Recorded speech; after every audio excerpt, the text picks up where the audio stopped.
to the script. Hey, hello. Mr. Davison, Cassius Green here. Sorry to bother. Let me give you a tip. You want to make some money here? Use your white voice. My white voice. I'm not talking about Will Smith's wife, like this young blood. Hey, Mr. Kramer. This is Langston from Regal View. Omari, I wanted to start with you because in the movie, of course, you have a white voice, which is dubbed by Patton Oswalt. Yeah. And I was wondering, what was Boots' technique in terms of, like, did he have the white voices recorded first and then you lip sync to them, or did you do your performance and then they overdubbed? It would be the latter. The latter. We did our performances and then they overdubbed. So there was, Boots keeps telling the funny story of Patton looking at me while doing it and going, yo, is he gonna beat my ass for making him sound so fucking nerdy? And I want to kiss him on his cheek and say, you changed my career. Because it wouldn't just be me taking on the role in a film that is so groundbreaking and so different, and developing now a relationship outside of having one prior with Tessa and Terry Crews. I now have one with Steven and Lakeith Stanfield and Jermaine Fowler and Boots, who I knew of but didn't know personally. I would say also Patton helped change my career, because no one is perception's reality. So if you watch Omari all of a sudden doing that and Patton's not there, then I'm getting the credit. But it was Patton. It was, which, we got to shout out David Cross and Patton, and Rosario Dawson, who's the voice on the elevator. Like, they really have added an element to this movie that has changed individually a lot of our motion of where we were going, but also in terms of this movie, man, they stuck their foot in it without physically being on set. And Stephen, you kind of have a line of dialogue in the film that I feel is like a critical line, where you say that when people feel helpless, like they can't do anything, they can't enact change, then they just become apathetic, and they become ambivalent.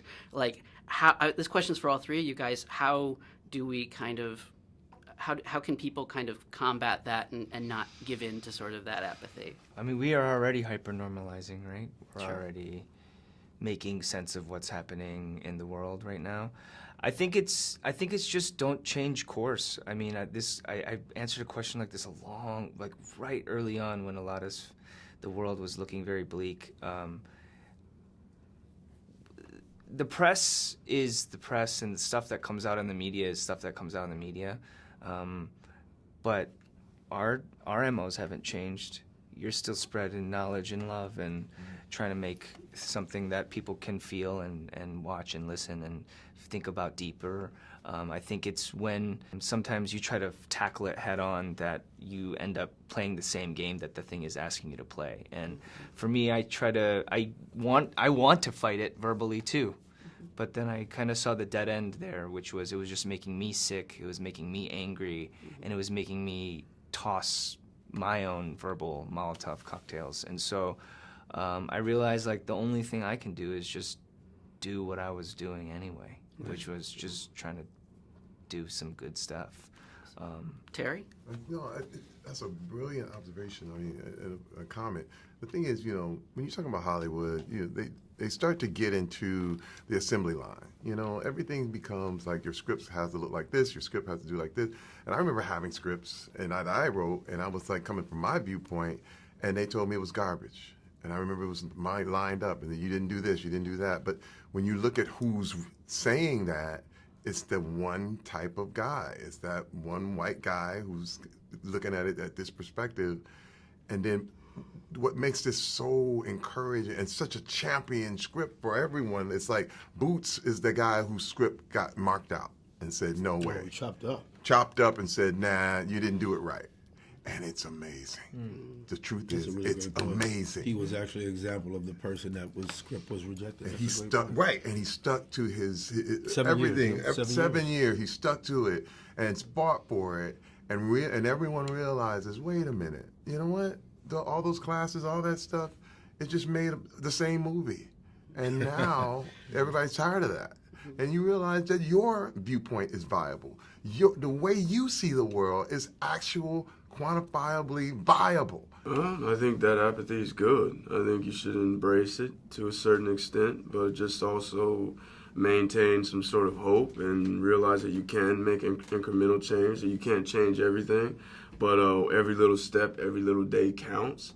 So I think, just try to every day just put a little drop into trying to do something a little bit better. And I think all those drops accumulated will create a flood of change over time. I think a part of it is affecting changes is actually having an imagination, because a part of, I think, what happens in terms of people saying, for example, a part of understanding that things can get worse is having an imagination, and a part of understanding that things can get better is having an imagination. You affect social change, I think, by being able to imagine things being different. That's sort of the biggest thing. And I don't know, I feel like we're in a reckoning right now of realizing so many things that we thought could never happen are. And so now we need to use our imagination and reconstruct things, I think. And one thing that I love about the film is it really talks about that you have a small group of dedicated people that are organized and bold and upset enough, and they can effect change. They can take down corporations. They can really do powerful things when they work together. So I think that's sort of a good solve for the times. The movie's really cool, and it has like a very specific kind of absurdist, satiric tone. Yeah. And I'm wondering, how did you work with Boots to sort of make sure that all the actors were sort of on the wavelength that he wanted to have in the movie? I think the main thing was just that we wanted to make something that could be as fantastic as this is, but be grounded in reality. And as crazy as this thing was going to explore, but still be something that people could understand could happen in some alternate universe somewhere.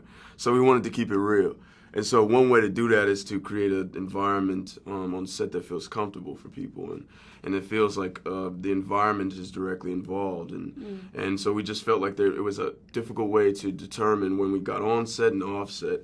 Until things started getting really crazy, but by that time we were sort of situated. And I think we just all sort of understood that we were trying to bring the story to life, but we felt really comfortable and at ease doing so. One, because everyone was just so good, and we trusted each other. Yeah. I think the thing, so there's a crazy thing that happens in the movie, and sort of the biggest spoiler when the film really gets kind of absurd. And I think for Boots, from what I understand, he really needed the character of Cassius to see himself, and I think the way to do that is to have sort of this satire reach and a sort of absurd point, because I think sometimes when things are sort of planted too firmly in reality, we actually have a hard time seeing ourselves as clearly as when you can set things like a skosh away from reality.